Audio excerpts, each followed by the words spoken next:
नमस्कार, मैं श्वेता। बिहारी न्यूज में आपका स्वागत है। आज है 11 अप्रैल, दिन शनिवार। खबरों की ओर बढ़ने से पहले एक नजर डालते हैं आज की सुर्खियों पर। पटना में माई भारत बजट क्वेस्ट 2026 का होगा आयोजन। राज्यपाल भी होंगे शामिल। 13 अप्रैल को पीएम मोदी के वर्चुअल संवाद में भाग लेंगे 15,000 से अधिक युवा। बिहार सरकार का अहम फैसला, बाल अधिकार संरक्षण आयोग करेगा बच्चियों की देखरेख। सभी केंद्रों पर टोल फ्री नंबर किया जाएगा प्रदर्शित। बिहार में पुलिसिंग सुधार के लिए नई व्यवस्था हुई लागू। वरिष्ठ आईपीएस अधिकारियों को जिलों का सौंपा गया प्रभार। राज्य में कानून व्यवस्था और निगरानी व्यवस्था मजबूत होने की उम्मीद। ऑनलाइन फ्रॉड पर लगाम लगाने के लिए आरबीआई का बड़ा प्रस्ताव। ऑनलाइन फ्रॉड रोकने के लिए आरबीआई लाएगा 1 घंटे का ट्रांजैक्शन नियम। ग्राहक को ट्रांजैक्शन कैंसिल करने का भी मिलेगा विकल्प।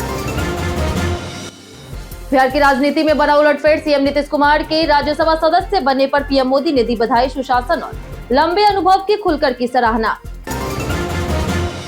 बिहार राज्य महिला आयोग की बड़ी पहल। गांव-गांव जाकर के महिलाओं को मिलेगा उनके अधिकारों की जानकारी। महिला आयोग आपके द्वार अभियान आज समस्तीपुर से होगी शुरू। दिल स्टे ने आरसीबी के टॉप 5 गेंदबाजों की सूची की जारी। युजवेंद्र चहल को मिला पहला स्थान। स्टेन ने की सभी गेंदबाजों की तारीफ। चलिए एक नजर डालते हैं आज की 25 बड़ी खबरों की ओर। सीएससी के 120 पदों पर 20 अप्रैल तक करे आवेदन।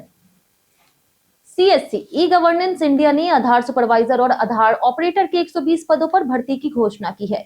आवेदन प्रक्रिया 2 अप्रैल से शुरू हो चुकी है, वहीं 20 अप्रैल तक चलेगी। इस भर्ती में 12वीं पास, 10वीं के बाद आईटीआई या फिर डिप्लोमा धारक आवेदन कर सकते हैं। उम्मीदवार की न्यूनतम आयु 18 वर्ष होनी चाहिए। साथ ही यूआईडीएआई द्वारा मान्यता प्राप्त आधार ऑपरेटर या फिर सुपरवाइजर सर्टिफिकेट और कंप्यूटर की बुनियादी जानकारी आवश्यक है। भर्ती 9 राज्यों में होगी, जिनमें यूपी, महाराष्ट्र, छत्तीसगढ़ और बिहार शामिल है। चयनित उम्मीदवारों को राज्य के नियमों के अनुसार वेतन मिलेगा। आवेदन ऑनलाइन chc.gov.in पर किया जाएगा। वरिष्ठ आईपीएस अधिकारियों को जिला का प्रभार सौंपा गया।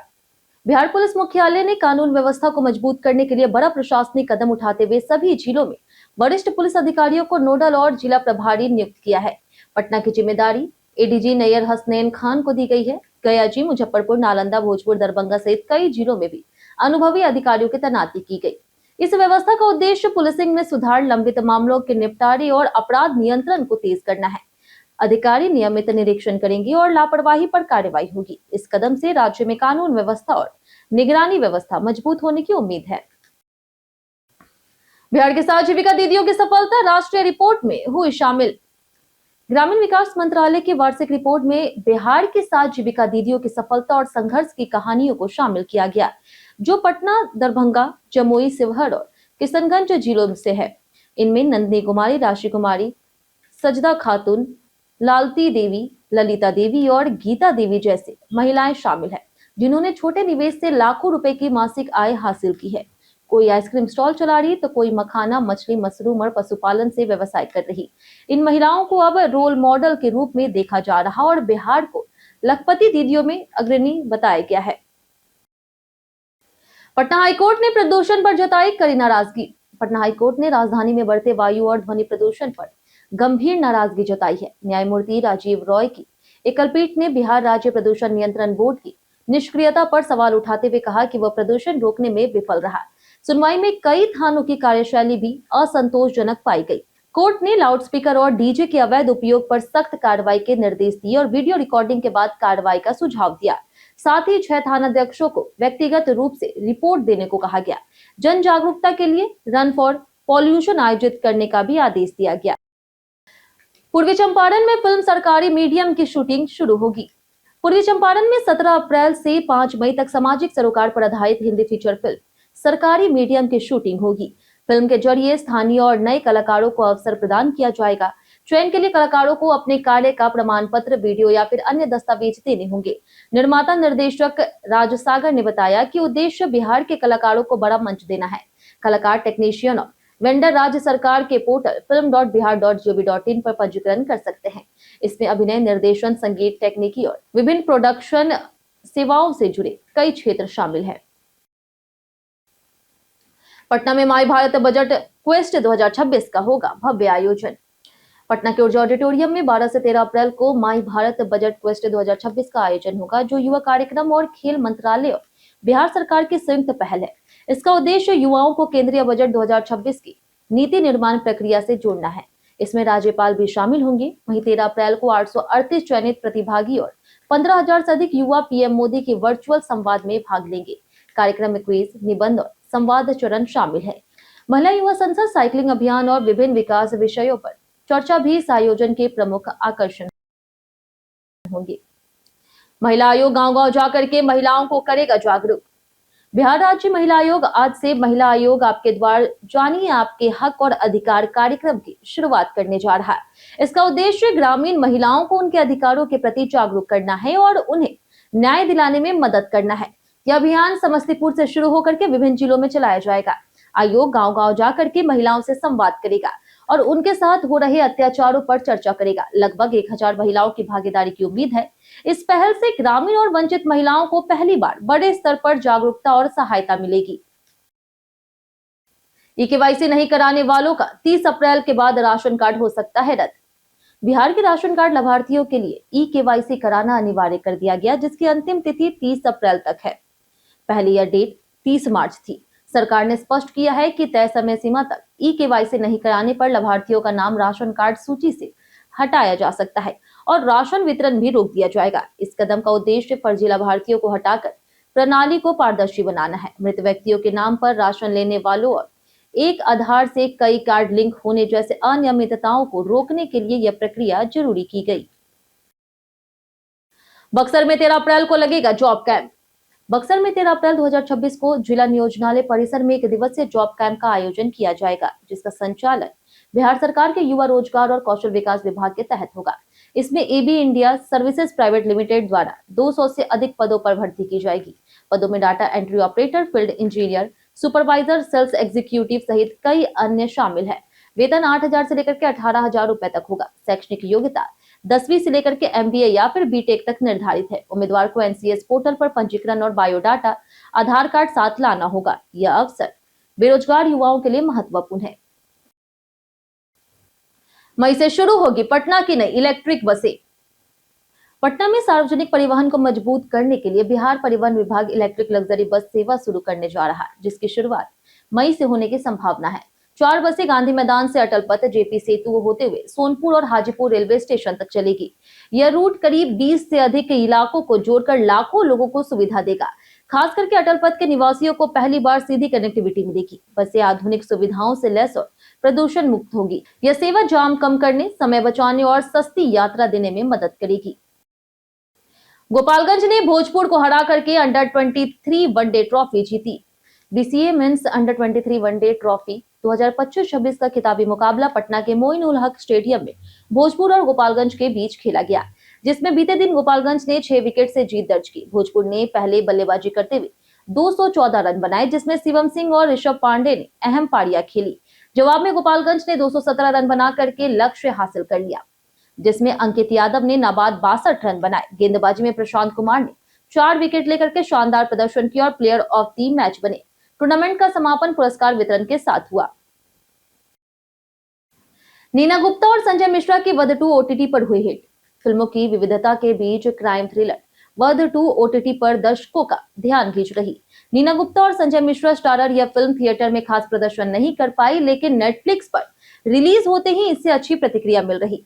2 घंटे 8 मिनट की इस फिल्म को IMDb पर अच्छी रेटिंग मिली। कहानी मध्य प्रदेश के जेल में एक कैदी की रहस्यमयी गुमशुदगी और न्याय नैतिकता के सवालों पर आधारित है। फिल्म का निर्देशन जसपाल सिंह संधू ने किया और इसमें कुमुद मिश्रा सहित कई कलाकारों ने अहम भूमिका निभाई। ऑनलाइन फ्रॉड रोकने के लिए RBI लाएगा 1 घंटे का ट्रांजैक्शन नियम। RBI ऑनलाइन धोखाधड़ी को रोकने के लिए डिजिटल भुगतान सुरक्षा में नए सख्त नियम लागू करने पर विचार कर रहा है।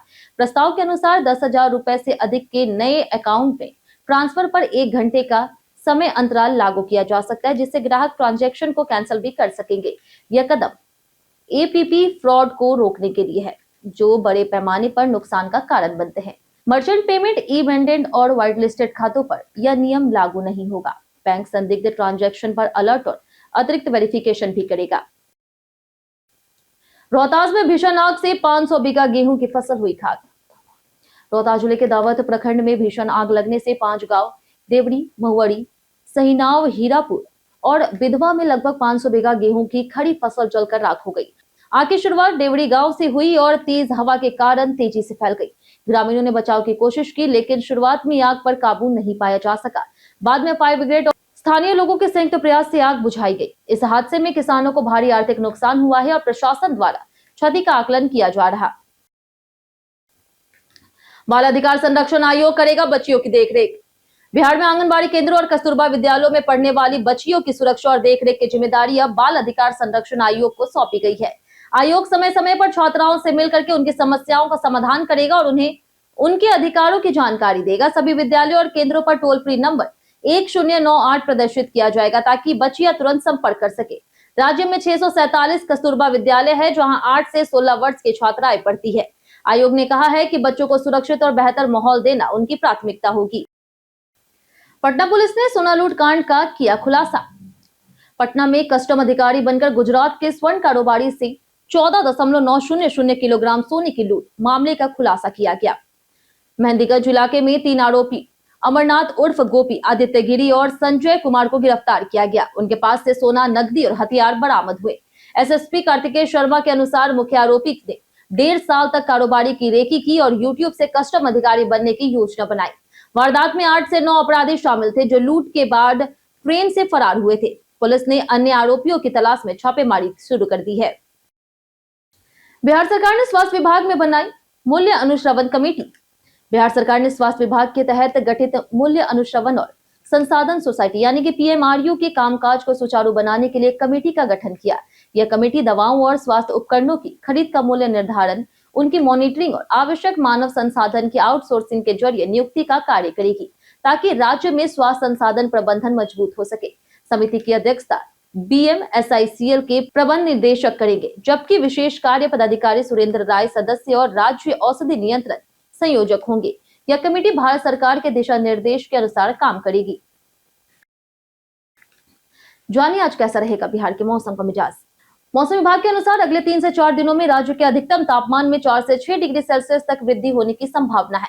वहीं अगले 2 से 3 दिनों में न्यूनतम तापमान भी 2 से 4 डिग्री तक क्रमिक रूप से बढ़ सकता है। पूरे राज्य में मौसम शुष्क रहने की संभावना जताई गई है। आज का अधिकतम तापमान 32 से 34 डिग्री और न्यूनतम तापमान 20 से 22 डिग्री सेल्सियस के बीच रह सकता है। कुल मिलाकर के आने वाले दिनों में गर्मी बढ़ेगी और मौसम साफ और शुष्क बना रहेगा। पीएम मोदी ने नीतीश कुमार को दी राज्यसभा सदस्य बनने पर बधाई। बिहार की राजनीति में बड़ा बदलाव हुआ है, जहां मुख्यमंत्री नीतीश कुमार ने राज्यसभा सांसद के रूप में शपथ लेकर के नई राजनीतिक भूमिका शुरू की है।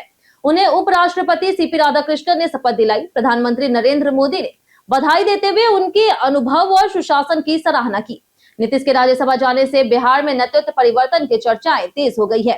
साथ ही हरिवंश को भी राष्ट्रपति द्वारा फिर से राज्यसभा के लिए मनोनीत किया गया। नीतीश अब चारों सदनों में काम करने वाले चुनिंदा नेताओं में शामिल हो गए, जो एक बड़ा राजनीतिक रिकॉर्ड है। तेजस्वी यादव ने सीएम नीतीश के राज्यसभा शपथ पर साधा निशाना। सीएम नीतीश कुमार के राज्यसभा सांसद बनने के बाद बिहार की राजनीति में बयानबाजी तेज हो गई। नेता प्रतिपक्ष तेजस्वी यादव ने इस घटनाक्रम को सामान्य औपचारिकता बताते हुए कहा कि इसमें कोई खास बात नहीं है। उन्होंने तंज कसते हुए सवाल किया कि क्या प्रधानमंत्री पद की शपथ ली गई है, जो इतनी चर्चा हो रही। तेजस्वी ने आरोप लगाया कि सीएम नीतीश कुमार को राजनीतिक दबाव में राज्यसभा भेजा गया और उनकी स्थिति अपमानजनक हो गई है। उन्होंने सरकार पर कानून व्यवस्था, शिक्षा, स्वास्थ्य और बेरोजगारी के मुद्दों पर विफलता का आरोप लगाते हुए गंभीर सवाल उठाए। डेल स्टेन ने आरसीबी के टॉप 5 गेंदबाजों की सूची जारी की। दक्षिण अफ्रीका के पूर्व तेज गेंदबाज डेल स्टेन ने आईपीएल में रॉयल चैलेंजर्स बेंगलुरु यानी कि आरसीबी के टॉप 5 गेंदबाजों की सूची जारी की है। उन्होंने युजवेंद्र चहल को पहले स्थान पर रखा, जिन्हें आरसीबी के इतिहास में सबसे सफल गेंदबाज बताया गया। दूसरे नंबर पर जोश हेजलवुड, तीसरे पर मिचेल स्टार्क, चौथे पर हर्षल पटेल और 5वें पर अनिल कुंबले को शामिल किया गया। स्टेन ने सभी गेंदबाजों के विकेट लेने की क्षमता, निरंतरता और मैच का प्रभाव की तारीफ की। चिन्नास्वामी जैसे मैदान पर कुंबले के प्रदर्शन की भी सराहना की गई। आरसीबी का आईपीएल 2026 में अब तक अच्छा प्रदर्शन जारी है। कई कारणों से दर्ज भारत के इतिहास में आज की तारीख 1827 में समाज सुधारक ज्योतिबा फूले का जन्म हुआ।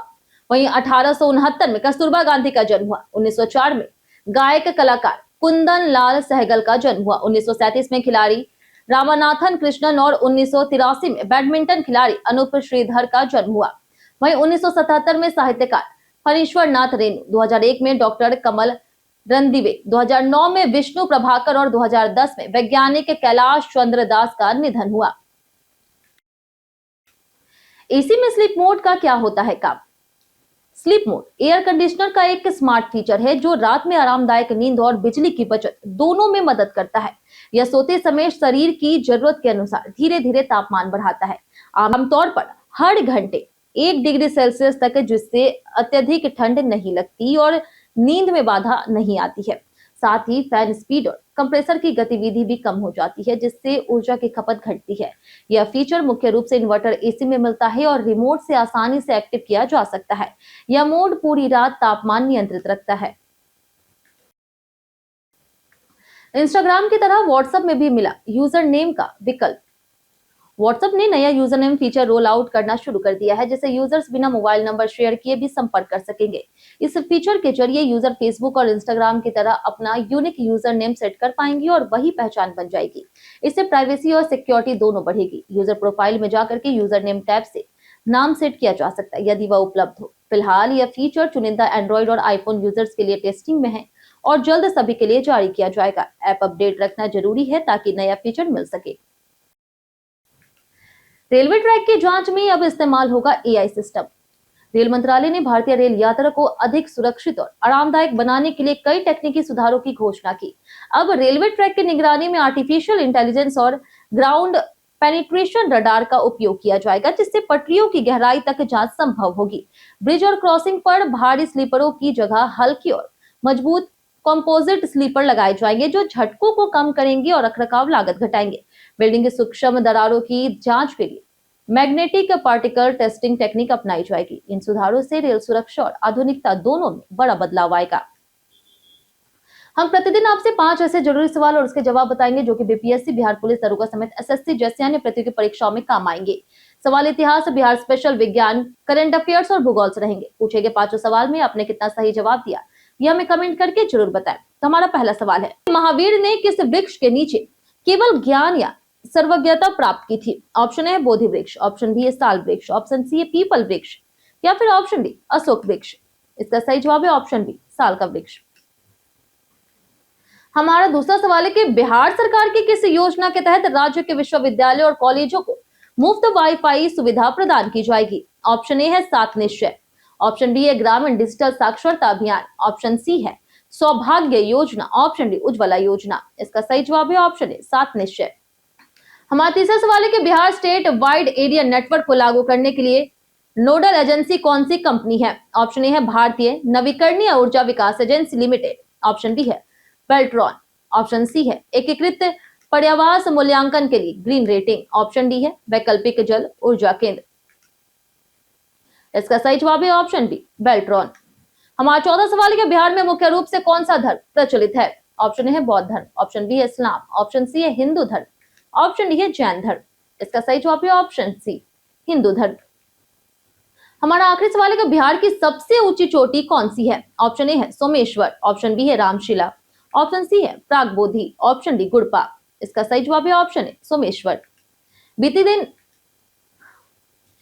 दिन हमारे द्वारा पूछे गए सवाल का जवाब आप लोगों में से बहुत लोगों ने हमारे कमेंट बॉक्स सेक्शन में लिख कर दिया है। जिन्होंने हमारे द्वारा पूछे गए सवाल का जवाब दिया उनके नाम है गीता देवी, संतोष कुमार, काजल कुमारी, धर्मवीर सिंह, लक्ष्मी मेहता, राजीव कुमार, साहिल सिंह, रवि मोहन वर्मा, दयानंद सिंह, सूरज राय, मुन्ना प्रसाद, पंचनंद सिंह, राजेंद्र प्रसाद, स्वीटी कुमारी, आदित्य प्रधान, रवि पूजा, अतीक खान, ब्रजमोहन राय, राजकुमार यादव, निरंजन यादव, अर्जुन प्रसाद, सत्यन कुमार, चंदन कुमार, रंजय तिवारी, सुजीत कुमार, प्रदीप पंडित, संजीव कुमार, अनवर करीम खान, सोनी देवी, रंजीत मिश्रा, विजय घायल, अमरजीत कुमार, विनोद कुमार सिंह, राजेश मांझी, राजीव राय, नौशाद रजा, बाबूलाल मरांडी, संजीत कुमार, हरेंद्र सिंह, मनोज दास, रंजीत कुमार, मुकेश कुमार, स्वनेश्वर कुमार, राजीव राय, रंजीत कुमार, नीलेश कुमार और राजेश कुमार। इसी के साथ बढ़ते आज के सवाल की। आज का सवाल है, आपके हिसाब से सबसे बड़ी समस्या बेरोजगारी है या फिर महंगाई? आप अपना जवाब हमें हमारे कमेंट सेक्शन में लिखकर जरूर बताएं। आज के लिए इतना ही। बिहार की तमाम खबरों के साथ बने रहने के लिए देखते रहे बिहारी न्यूज। और अगर आप यूट्यूब चैनल पर देख रहे हैं तो चैनल को सब्सक्राइब कर दें और अगर आप फेसबुक पेज पर देख रहे हैं तो लाइक और फॉलो जरूर करें।